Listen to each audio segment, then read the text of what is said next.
안녕하세요. 오늘도 세상 읽는 소리에 와주신 여러분 정말 감사합니다. 오늘 들려드릴 책은 신카에 마코토 감독님의 언어의 정원입니다.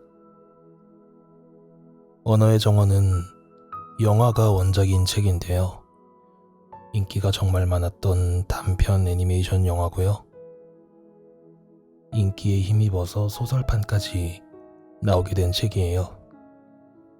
제가 개인적으로 굉장히 좋아하는 빛의 마술사 신카에 마코토 감독님의 작품이라서 많이 보신 분들도 계시겠지만 안 보신 분들도 생각보다 꽤 많으실 것 같아서 가져오게 되었습니다. 그럼 바로 한번 낭독해 보도록 하겠습니다.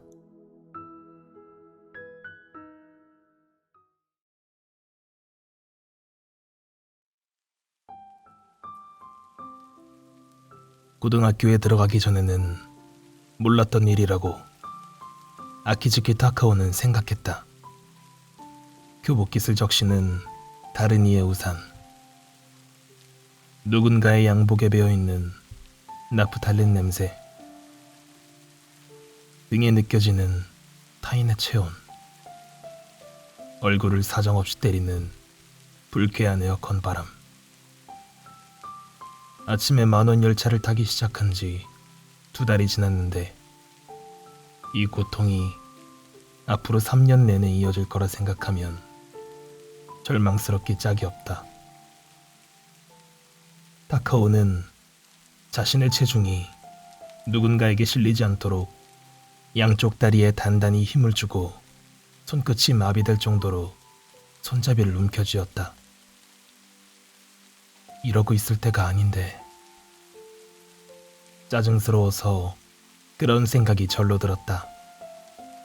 예전에 형의 만화책에서 본 살인마처럼 기관총으로 사람들을 죄다 죽여버리면 속이 후련해질까? 생각만이라면 무슨 짓을 못하랴. 그렇지만 그런 상황에서라면 타카오의 생각이 바뀌었다. 나는 틀림없이 살해당하는 엑스트라일 거야. 특별할 거 하나 없는 15살짜리 꼬마. 몇 사람의 두상 너머로 보이는 입을 굳게 담은 비좁은 차창. 그 너머로 피에 젖은 거리가 물이 흐르듯 흘러지나갔다. 두툼한 비구름과 빛바랜 풍경 속에서 맨션이나 빌딩의 전등불만이 또렷하게 빛났다. 텔레비전 정보 프로그램을 틀어놓은 식탁이나 급탕실을 오가는 타이트 스커트, 벽에 붙은 색이 바랜 포스터, 주차장에서 뛰어 올라오는 우산. 난 모르는 이들의 생활이 토막토막 시야를 스치고 지나갔고 그 압도적인 미지의 세계에 기가 눌리는 자신을 발견했다. 그래서 더욱 짜증이 일었다. 아직 아무것도 모르는 15살짜리 꼬마. 차체가 천천히 오른쪽으로 꺾이자 복합 빌딩 사이에 나란히 자리한 고층 빌딩 무리가 보이기 시작했다. 타카오는 인내심이 다한 듯 눈을 감았다. 하나, 둘, 셋, 넷. 머릿속으로 천천히 8을 셀 즈음 쿵 하는 묵직한 소리가 들렸고 차량 전체가 풍압에 몸을 떨었다. 눈을 뜨자 창문 바로 옆으로 지나가는 슈오센의 창문이 마치 필름 조각이 이어지듯 고속으로 펼쳐졌다. 늘 똑같은 타이밍. 이 지옥 같은 상자에서 해방되려면 아직 20분이나 남았다. 타카오는 초조해졌다. 신주쿠. 알림 방송과 동시에 플랫폼으로 쏟아져 나온 타카오는 심호흡을 해서 비 내리는 5월에 차가운 공기를 들이마셨다. 계단을 향해 무심하게 흘러가는 인파에 떠밀려 나아가던 그는 고개를 들었다. 여기다. 플랫폼 지붕이 가늘고 길게 잘라낸 하늘 저편. 요요기에 우뚝 서 있는 도코모 요요기 빌딩의 전바탑이 흡사 미지의 산봉우리처럼 비 내리는 풍경 속에 아슬하게 솟아 있었다. 걷는 속도가 눈에 띄게 줄어들자 타카오의 등에 사람들이 차례대로 부딪혔다. 한 직장인이 혀를 차는 소리를 무시하며 타카오는 2초쯤 그 자리에서 비와 탑을 응시했다. 아득하게 먼 저곳의 공기를 비가 가져다주고 있었다. 이런 날에는 지하철을 탈 수 없어. 그렇게 결정하자 조금 전까지 기승을 부리던 짜증이 조금씩 가라앉았다. 소부센의 계단을 내려가 마루노치우센의 환승구와는 정반대 방향인 JR 추오이 가시구치의 개찰구를 젠걸음으로 빠져나간 타카오는 들뜬 마음으로 루미네스트 쪽 계단 위로 올라갔다. 투명한 비닐우산을 활짝 펼치고 빗속으로 걸음을 옮겼다. 그러자 우산이 하늘에 소리를 전하는 스피커처럼 빗소리를 연주하기 시작했다. 투둑 투둑 투둑. 유쾌하게 울리는 빗소리를 들으며 히가시미나구치의 혼잡한 거리를 걸어갔다. 아침 무렵 신주쿠에는 통근하는 직장인들 속에 다양한 인간 군생이 존재한다. 방금 전까지 한잔하고 있었을 게 분명한 나가요 언니 오빠들. 파친코 가게가 문을 열기 기다리는 좋게 한다 쓰는 될 법한 긴 행렬. 친인척이 아닐까 의심스러울 정도로 비슷한 풍모를 가진 아시아계 단체 관광객. 연령은 물론 직종도 짐작하기 어려운 코스프레 스타일 유니폼을 입은 기묘한 커플. 아, 이상해. 그는 생각했다. 만약 오늘 날씨가 맑았다면 저들 모두에게 나는 진저리를 냈을 텐데. 꽥이나 나가 죽어버려나. 나도 모르게 그런 생각을 했을 텐데. 아마도 모두 우산을 받치고 있어서일 거다. 공평하게 비를 맞고 있기 때문일 거다. 열차 속에서 품었던 짜증은 어느새 말끔히 흩어지고 없었다.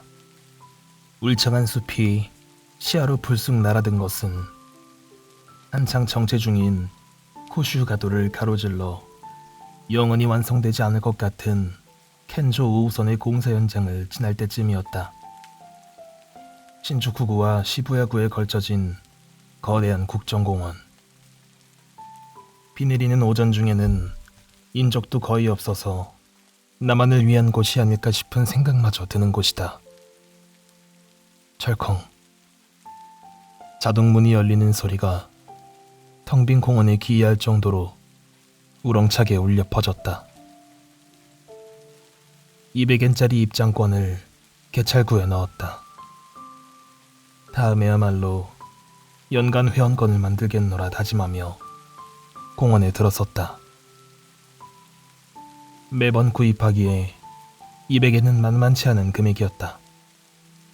다음엔 반드시 증명사진을 챙겨와 1000엔을 내고 패스를 만들어야겠다. 하지만 신청서에 붙인 교복 차림의 사진을 보고 한마디 들을까 싶어 다카오는 다시 망설였다. 그런 생각을 하며 히말라야 삼나무와 백향목이 나란히 서 있는 어둑어둑한 길을 지났다. 벼랑간 공기와 냄새와 소리가 돌변했다. 기온은 1도쯤 떨어졌고 주변은 물과 신록의 냄새로 가득했으며 비가 내리는데도 여러 종류의 들새들이 기분 좋게 지저귀고 있었다. 메타세커이아와 상수리나무로 이루어진 잠목림을 빠져나가자 연못이 넓게 자리한 일본 정원이 펼쳐졌다. 무수히 떨어지는 빗줄기와 무수히 만들어지는 파문. 그 소리가 신비로운 속삭임으로 변해 수면 위로 피어올랐다. 정말이지. 지금껏 몇 번이나 느꼈던 감탄스러운 감정이 새삼스레 솟구쳤다. 정말이지 이 세상은 복잡하구나. 황홀해하면서도 멍하니 그런 생각을 했다.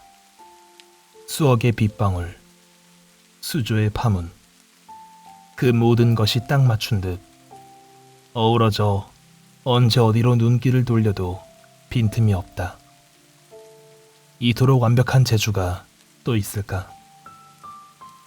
그에 비해 연못 위에 걸쳐져 있는 아치교를 걸으며 타카오는 발치를 내려다보았다. 그가 신은 목하신 슈즈는 바느질한 틈새로 물을 잔뜩 흡수해 무거워진 데다 터벅터벅하고 결코 아름답지 않은 소리를 내고 있었다. 그래도 타카오는 설레는 마음으로 주말에 새 신을 만들어야겠다고 생각했다. 나름대로 방수 처리를 했지만 수제 모카시는 비가 많이 내리는 이런 계절에는 역시 오래 버티지 못한다. 다음번에는 2달은 채울 수 있는 신을 만들겠노라 다짐하며 아치교의 정점에서 탁 트인 서쪽 하늘을 올려다보았다. 여기에서 보면 요요기의 전파탑이 한층 더 거대해 보인다. 미세하게 막을 들이운 비의 커튼 너머에서 전파탑이 탑 끝을 비구름 속에 느슨하게 용해시키며 고궁에서 타카오를 굽어보고 있었다. 그렇다. 그때에도 메이지 신궁의 차가운 잔디밭에서도 저 탑이 보였다. 그 순간 기쁨과 아픔, 그때의 결심이 벌써 2년도 더 지난 일이건만 감정 하나하나가 해동되어 가슴 속에서 되살아났다. 따갑도록 얼어붙었을 그 당시의 감정이 지금은 너덜너덜하고 들쩍지근하게 변해버렸음을 깨닫는다. 나는 여전히 어린애지만 적어도 자신이 무엇을 좋아하고 무엇을 지향하는지는 정확히 알고 있다. 타카오는 그렇게 생각했다. 천둥이 그 마음에 답하듯 멀리서 희미하게 소리쳤다. 중학교 입학 당시만 해도 아키즈키 타카오의 이름은 후지사와 타카오였다. 중학교 1학년이 되고 3개월이 지난 어느 초여름날 밤이었다. 웬일로 일찍 귀가한 엄마와 둘이서 저녁을 먹고 엄마가 마시던 반주가 맥주에서 소주로 바뀔 즈음에 이런 질문을 받았다. 타카오는 여자친구 없니? 없어. 괴이하게 생각하며 엄마의 얼굴을 보니 눈이 빨갛게 충혈돼 있었다. 반갑지 않은 술주정이라고 생각하며 얼음물을 따라 내밀었다. 엄마는 그것을 무시하고는 두 깃잔에 소주와 뜨거운 물을 따른 후 머들러로 저었다. 귀찮게 됐군. 계속 마실 기세잖아. 엄마, 두부라도 줄까? 됐어. 타카오도 한잔 할래? 못 말리는 엄마라고 뜨악해하며 됐다고 거절했다. 성실하기는 나는 연애고 술이고 다 중1 때 시작했는데. 무슨 말을 하려나 했더니 그 엄마는 중학교 시절의 연애담을 줄줄이 늘어놓았다. 중학생이 되자마자 옆자리에 앉은 야구부원과 사귀기 시작했다. 하지만 몇 개월이 지나 축구부 선배가 고백을 해왔고 둘 중 누구도 선택하지 못하다가 아예 이별하게 되었다. 그 다음에는 통학열차에서 이따금 마주치던 남학생에게 반해 역에서 기다렸다가 과감하게 러브레터를 건넸고 기적적으로 상대로부터 오케이를 받아냈다. 그와는 때때로 서로의 집을 오가는 등 부모님의 공인을 받은 사이가 되었고, 첫 키스도 자기 방에서 했다. 그때 느꼈던 행복감은 지금도 잊지 못할 정도다. 다음에는 그녀가 다른 학교 남학생에게서 러브레터를 받았는데, 잠깐, 타카오는 뜻다 못해 브레이크를 걸었다. 왜? 엄마의 첫 키스 얘기 따위를 듣고 싶어하는 애들은 별로 없어. 아빠가 들어오면 아빠한테 들어달라고 해. 물 좀 챙겨 마시고. 안 그러면 내일 출근해서 고생해. 오늘 너무 과음하는 거 아니야? 단번에 말을 쏟아낸 후 의자에서 일어나 자기 방으로 가다가 봤더니 엄마는 잠자코 움츠리고 있었다. 눈이 빨간 이유가 술 때문이 아니라는 걸 타카오는 뒤늦게 눈치챘다. 미안하다고 속삭이는 엄마의 음성에 물기가 배어있다는 것도. 중학생이 되면 이제 어른이라는 말을 하고 싶었어. 어른이 되면 많은 일들이 생긴다는 말도. 불길한 예감이 들었다. 타카오는 다시 한번 엄마를 내려다보았다. 겨우 40을 넘긴 나이의 엄마는 부드럽게 웨이브가 들어간 머리카락을 뺨 위로 늘어뜨리고 분홍색 민소매 블라우스를 입고 있었다. 커다란 눈망울에 눈물을 머금은 그녀는 아들의 눈에도 퍽 어려 보였다. 이혼하기로 했단다. 아빠랑 엄마. 결국 그날 밤 타카오는 난생 처음으로 술을 마셨다. 밤이 늦도록 꼬마 전구의 노란 빛이 주방을 밝혔다. 진심이야? 참아주세요. 그런 말들을 주절거리며 엄마의 맥주를 혼자 깨끗이 비웠다. 형이 취직하고 타카오가 중학생이 되기를 기다렸다고 엄마는 말했다. 이제는 둘 다 어른이 됐으니 이해해주기를 바란다고. 진심인가? 꿀꺽꿀꺽 소리를 내며 단숨에 맥주를 마셨다. 독한 알코올 냄새에 구역질이 났지만 눈물을 머금고 억지로 위 속에 잠재웠다. 그게 뭐야? 더럽게 맛없네. 그래도 입을 떼지 않았다. 형이야 어른이지. 분노를 삼키며 그런 생각을 했다. 우리는 11살이나 터울이지니까. 그래도 난 중1은 어른이 아니란 말이야. 대체 뭐야? 기왕이면 3년만 더 기다리지. 특별한 근거는 없지만 고1이면 어른이 맞을 거야. 그러니까 3년만 지나면 벌써 두통을 일으키고 있는 머리로 그런 생각을 했다. 아무튼 중1은 어린애야. 보통은 그렇다고. 죽을 것 같았지만 그래도 맥주 2캔을 비우고 한술 더 떠 소주까지 물을 섞어 마셨다. 소주는 맥주보다 더 지독했다. 어쨌거나 알코올은 그날 밤 타카오를 잠들게 해주긴 했다. 당연하게도 다음날 아침에는 맹렬한 숙취에 시달려야 했고 학교를 빼먹은 것도 그날이 처음이었다. 어쩐지 자신이 몹시 타락했다는 기분이 들었다. 그럼 후지사와의 성은 사실 아키즈키인 거야? 그렇지. 친권은 엄마한테 있으니까. 중학교 1학년 12월 옆에서 나란히 걷던 카스가 미오는 이제 160cm를 간 넘은 타카오보다도 머리통의 반 정도나 키가 작았다. 휴일임에도 착실하게 학교에서 지정한 더플코트를 입은 그녀는 둘로 나눴다 내린 머리 모양에 맞게 초등학생처럼 보였다. 다카오는 형이 입던 네이비블루 다운 재킷을 걸쳤다. 하지만 신발은 자신이 직접 고른 레저 스니커를 신고 있었다. 짙은 갈색 로커 디자인으로 중고이긴 해도 전 주인이 손질을 잘했는지 가죽에서 고급스러운 광택이 돌았다.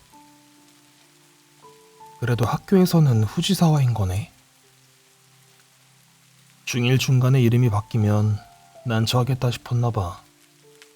졸업할 때까지는 출석부에 후지사와로 기입하기로 했다며 득이양양하게 말씀하시더라고, 우리 엄마가. 실제로 엄마가 자신을 위해 해준 거라고는 그게 전부라고 그는 삐뚤음하게 생각했다. 형은? 형도 우리랑 같이 살아. 취직한 이후로는 얼굴도 잘 못 보지만 집에 늦게 들어오고 아침엔 내가 자는 사이에 출근하거든. 미호의 표정이 어두워지는 느낌이 들었다. 타카오는 모른 척하며 짐짓 활기차게 말했다. 저게 메이지 신공이지? 신주쿠에서 오니까 꽤 걸어야 하는구나. 양옆이 빌딩으로 둘러싸인 4차선 도로 끝에 위치한 수도고속도로의 묵직한 고가도로 저편에 어설픈 합성 사진처럼 무성한 숲이 펼쳐져 있었다. 카스가 미호와의 데이트는 을의 공원 나들이로 정해져 있었다. 고백을 하고 정식으로 사귀는 사이는 아닌지라 데이트라고 해도 되는지는 애매하지만 아무튼 두 사람은 휴일에 곧잘 외출을 하곤 했다. 이노카시라 공원, 샤쿠지에 공원, 코가네이 공원, 무사시노 공원, 쇼와 기념공원을 두루 섭렵하고 나자 미호는 도심에 위치한 공원에도 가보자고 제안했다. 다카오는 사실 공원에 그다지 관심이 없었지만 매번 영화관이나 수족관에 가자니 돈도 들고 꽃이나 나무 사이로 즐겁게 뛰어다니는 미호를 보는 게 즐겁기도 했다. 그녀 덕분에 새나 식물 이름도 제법 알게 되었다. 더구나 다카오는 살풍경한 스기나미에서 자라서 도쿄에 이토록 산림이 풍부한 곳이 있다는 사실이 놀랍기만 했다. 집도 학교도 도서관도 아닌 그저 나무만이 가득한 곳. 그런 곳이 좋다며 구김살 없이 웃는 미호를 보고서 다카오는 말로 표현하지는 못했지만 자기보다 훨씬 어른 같다고 느꼈다. 특히 무엇을 좋아하는지 명확하게 알고 있다는 점이 학교에는 그런 사람이 의외로 많지 않았다. 자신을 포함해서. 따뜻해. 미호가 플라스틱 컵을 양손에 쥐고 말했다. 광활한 메이지 신공을 둘러보며 오오도리 앞에서 같이 사진도 찍고 본전 앞에 빼곡하게 걸린 MR을 재미없게 읽으며 걷기도 했다.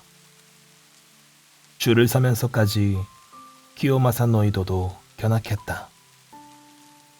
등에 겨워 떠드느라 걷느라 지쳐서 지금은 마른 잔디밭에 앉아 타카오가 물병에 담아온 밀크커피를 마시는 중이었다. 찡소리가 나도록 차갑고 맑은 겨울 공기 속에서 마시는 밀크커피의 당분이 기분을 노곤하게 풀어주었다.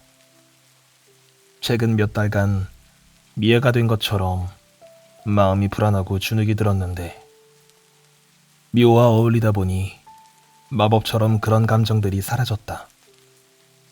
12월 오후 하늘에는 구름 한 점 없고 동그스름한 하늘 그 자체가 푸르고 투명하게 빛나고 있었다.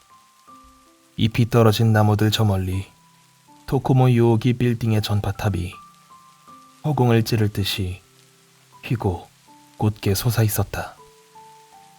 잔디밭에서 허리까지 전해지는 겨울 땅의 차가운 냉기는 눈부신 태양의 따사로움과 가볍게 팔을 스치는 미호의 체온에 떠밀려 사라졌다. 여자아이의 몸은 참 부드럽구나. 그렇게 의식한 순간 미호에게 기대고 싶은 마음이 온몸으로 퍼져나갔다. 그리고 깨닫고 보니 미처 생각도 하기 전에 타카오는 미호에게 입을 맞추고 있었다. 입술이 닿은 건 1초도 되지 않았다. 믿기 어려울 만큼 온몸으로 행복감을 느낀 찰나에 엄마가 했던 몸이 떠올라 삽시간에 몸이 식어버렸다. 중1 때 경험했던 첫 키스의 행복한 느낌을 지금도 잊을 수 없다던 엄마의 말. 가자. 스스로도 깜짝 놀랄 정도의 마음이 흐트러진 타카오는 생각할 틈도 없이 그 말을 던지고 도망치듯 걸었다. 미처 일어나지도 못하고 있는 미호의 넉나간 얼굴이 시야 끝으로 힐끗 보였다. 그의 아랑곳 없이 성큼성큼 걸어갔다. 저기 잠깐 기다려 타카오. 미안하다고 말해야 하나 멈춰서야 하나. 머리로는 알겠는데 몸이 따라주질 않았다. 타카오가 두고 간 물통을 챙겨서 불이 나게 쫓아온 미호의 머리가 어깨 옆에 자리를 잡았다. 갑자기 왜 그래? 밑에서 걱정스러운 얼굴이 불쑥 올라왔다. 그래서 표정이 더욱 굳어졌다. 종종 걸음으로 공원을 빠져나가 왔던 길을 되짚어 신주쿠역을 향해 묵묵히 걸었다. 체구가 작은 미호는 거의 뛰다시피 필사적으로 그를 따라왔다. 발소리로 그녀의 기척이 느껴졌다. 굳이 돌아보지 않아도 그녀가 울상을 짓고 있는 것을 타카오는 분명히 알 수 있었다. 윤곽이 흐릿한 가로등의 그림자가 발밑으로 무수히 흘러갔다. 어느덧 하늘에는 거뭇한 구름이 떠 있었고 태양은 빌딩 뒤로 가라앉았다. 가로등이 빛을 밝히면서 기온은 차츰차츰 낮아졌다. 올 때 걸린 시간에 절반도 채 지나지 않았는데 두 사람은 신주쿠역 미나미구치에 도착했다. 타카오는 그제야 미호를 향해 돌아섰다. 그녀가 물통을 내밀자 멋쩍게 받아들였다. 고마워. 미안해. 그녀의 발치를 응시하며 목소리를 쥐어짜냈다. 한숨과도 같은 음성으로 미호는 대답했다. 그녀가 리본이 달린 굽 낮은 구두를 신고 있다는 걸 처음 깨달았다. 발 한쪽의 굽이 부자연스럽게 떠 있었다. 발 뒤꿈치가 까진 모양이었다. 이마에는 희미하게 땀이 배어 있었다. 미호는 호흡을 고르며 다소 힘을 실어 말했다. 오늘 타카오랑 만나서 즐거웠어. 오랜만이었잖아. 저녁 무렵이라 개찰구 앞은 혼잡했다. 몇천 명에 달하는 이들이 쏟아내는 말소리와 발소리가 두 사람을 에워쌌다. 저기, 내일은 학교 갈 거지? 미호가 용기를 내어 물었다. 대답할 말을 찾지 못해 타카오는 줄곧 바닥만 응시했다. 아까보다 기온이 더 내려갔다. 발끝이 싸늘했다. 미호도 발이 시리겠지. 자신만 특별히 가엾다고 생각하는 사람은 꼴불견이야. 깜짝 놀라서 고개를 번쩍 들었다. 지나가던 사람이 내뱉은 말이 아닌지 잠시 의심했다. 미호가 울 것 같은 얼굴로 타카오를 응시하고 있었다. 뭐라고 말을 해야 하는데 타카오는 생각했다. 뭐라고 말해야 하나. 시험 종료 1분 전처럼 죽을 힘을 다해 머리를 굴렸다. 간신히 쥐어짜낸 생각을 입 밖으로 내보냈다. 가스가가 상관할 일이 아니잖아. 목소리가 떨려서 자신이 뱉은 말이 유치해서 흠칫했다. 미호는 이에 굴하지 않고 말을 이었다. 내가 상관할 일이 아니긴 하지. 하지만 부모님이 이혼한 애가 학년마다 10명은 될걸. 전혀 특별한 일이 아닌데 혼자 삐뚤어지는 건 우스운 일이야.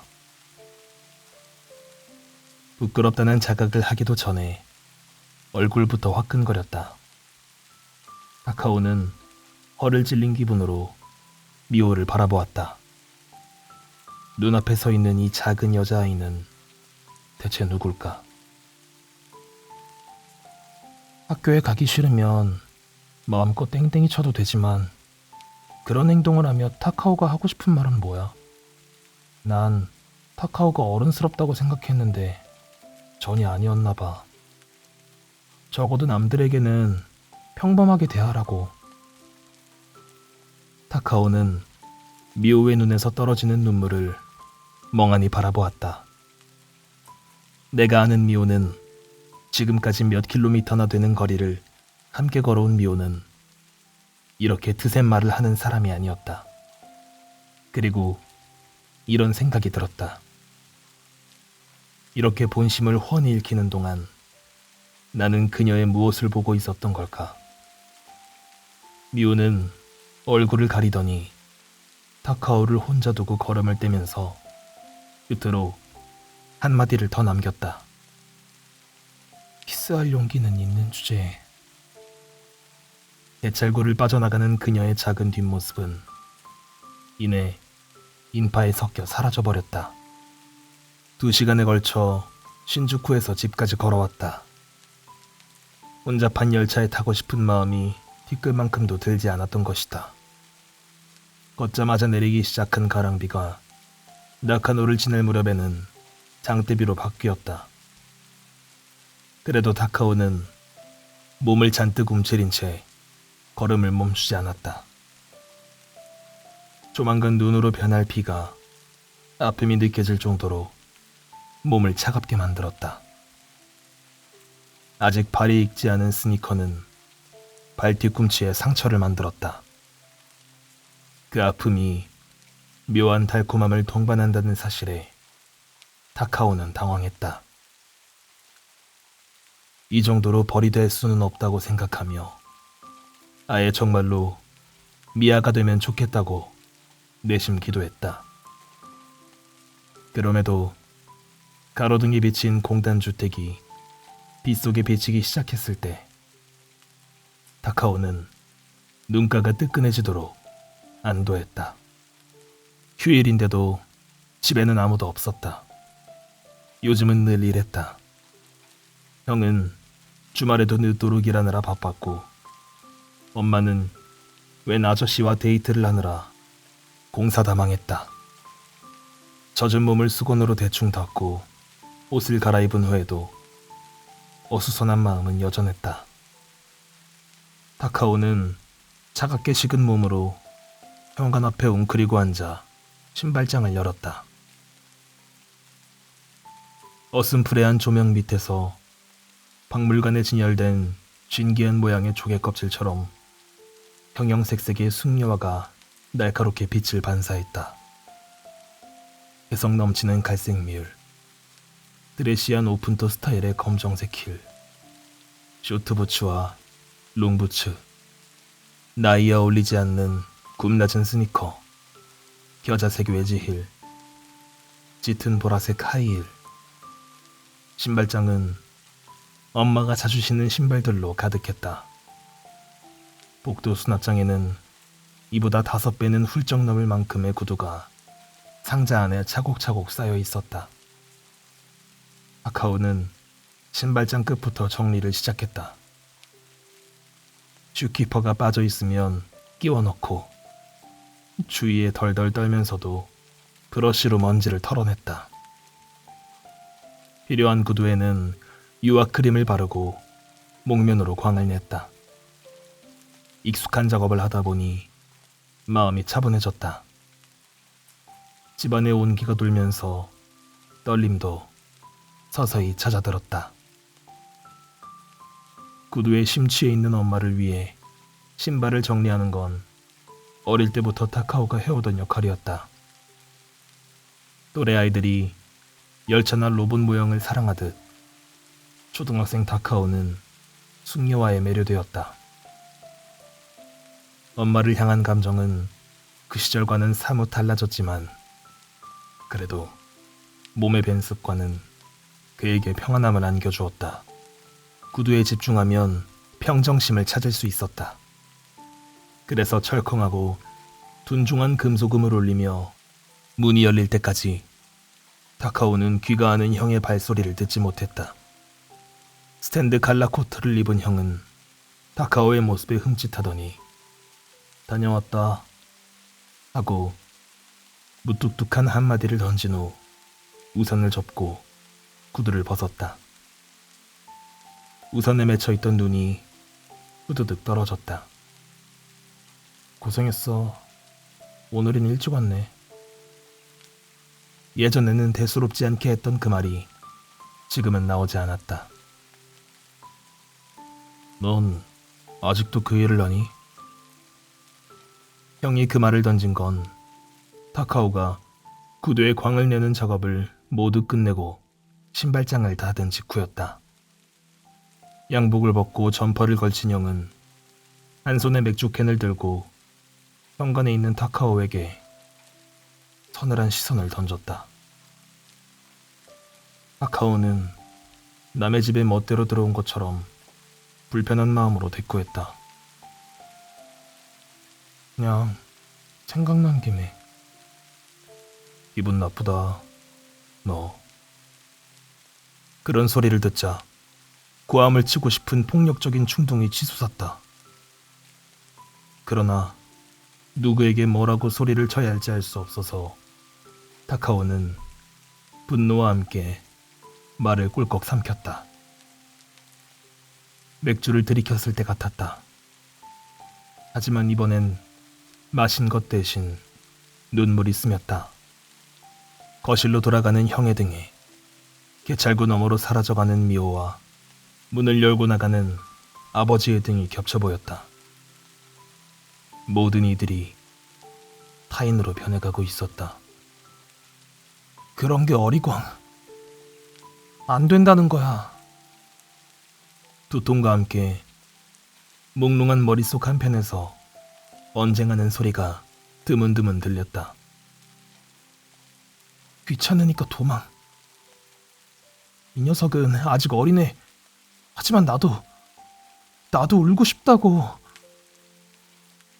성큼성큼 넓은 보폭으로 걷는 소리. 쾅 하고 거칠게 닫히는 문소리. 묵직한 눈꺼풀을 가느다랗게 밀어 올리자 눈앞을 스쳐 지나가는 장면에 비례해 두통이 극심해졌다. 탁자 건너편에 앉아있는 엄마의 모습이 부역해 보였다. 발꿈치로 무릎을 짚고 얼굴을 가린 채 자잘하게 어깨를 떨고 있었다. 울어? 타카오는 조그만 소리로 말을 건넸다. 엄마는 얼굴을 들고 화장이 지어진 눈가에 미소를 담았다. 너도 울면서. 그 말을 듣고 나서야 타카오는 자신의 뺨이 젖어 있다는 것을 깨달았다. 형과 함께 쓰는 방에 들어가기 싫은 나머지 엄마와 주방에 앉아 소주를 마시다가 잠이 든 모양이었다. 그만 마셔 얘. 계속 마실 거면 돈 내라.